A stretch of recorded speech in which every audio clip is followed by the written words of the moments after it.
Mistakes made by Blues Doug Armstrong since 2019 Stanley Cup. The current state of the St. Louis Blues franchise is all the doing of general manager and president of hockey operations Doug Armstrong. He's called the shots for the franchise since the 2010-11 season. Overall, it's been a phenomenal era for the Blues with several playoff appearances, numerous trips past the first round, and a Stanley Cup. However, ever since winning the Cup in 2019, many questions have come to light about Armstrong's decisions with the roster. The track record for him since 2019 has been hit or miss, but the majority of the moves made have been misses to this point. Let's look at a few missteps made by Armstrong since his team won the Cup in 2019. Allowing Alex Pietrangelo to walk in free agency. Former Blues captain Alex Pietrangelo was a cornerstone piece on the blue line for many seasons, and he was a major part of the team's last great blue line in 2019. He's also the first and only captain in franchise history to hoist the Cup. After the 2019-20 season, Pietrangelo entered the free agency market after not coming to terms on a contract extension to stay in St. Louis. He signed a 7-year contract with the Vegas Golden Knights that carried an annual average value, AAV, of $8.8 million. On top of this, the Golden Knights also gave him a full no-movement clause, which protects him from being traded, waived, or sent to the minors without waiving the clause. That seemed to be the big deal-breaker for the Blues, who were reportedly willing to give him a partial no-movement clause but didn't want to go further than that. Vegas also gave Pietrangelo some serious signing bonus money to the tune of $35 million overall, and the Blues were not willing to match that.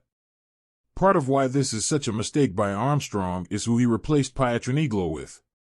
They assumed Colton Parayko could slide into the number 1 role, which hasn't worked, and Torrey Krug could take over the main puck-moving skills on the power play. Neither Parayko nor Krug has panned out in the role of trying to replace what Pietrangelo brought to the team. After winning the Cup, I don't think anybody would have blamed Armstrong for biting the bullet and bringing Pietrangelo back by any means necessary. Armstrong's handling of the blue line.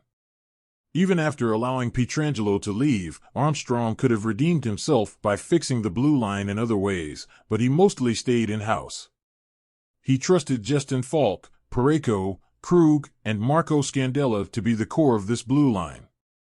Overall, that plan has not worked out well with the Blues being outside of the top 15 in goals against in 2 of the past 3 seasons before 2023-24.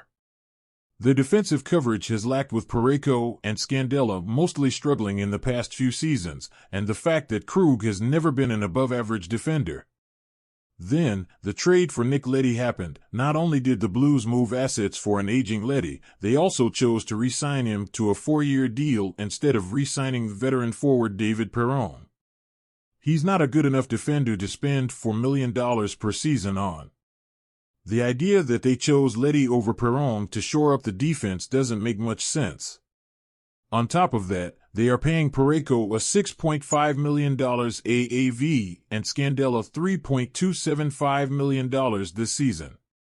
The Blues have little to no cap flexibility due to these types of contracts on the back end. Currently, the 8 rostered defensemen for the Blues take up over 35% of the cap.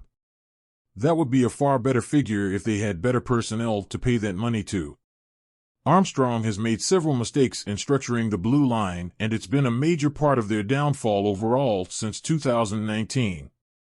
They gave Parayko a long-term extension, but haven't found a shutdown partner for him, which was a role played by now-retired blue liner Jay Baumeister. They overestimated the impacts of Falk, Krug, Leddy, and Scandella, while also not giving enough opportunity to a youngster like Scott Perunovich until now. Armstrong's poor salary cap management.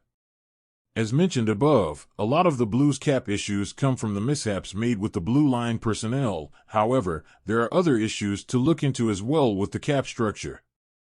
Players like Brandon Saad and Braden Shen have been solid, but they are both getting older and making a combined $11 million for at least the next 3 seasons, including this one. Goaltender Jordan Binnington is making $6 million right now and through the 2026-27 season, which ranks as the sixth most expensive active goaltender contract this season. He's been good this season, but the past two have been disastrous, and he'll be 32 years old when the contract expires. The Blues have not been a good enough team since 2019 to have as little cap flexibility as they do, but that has been one of their main issues.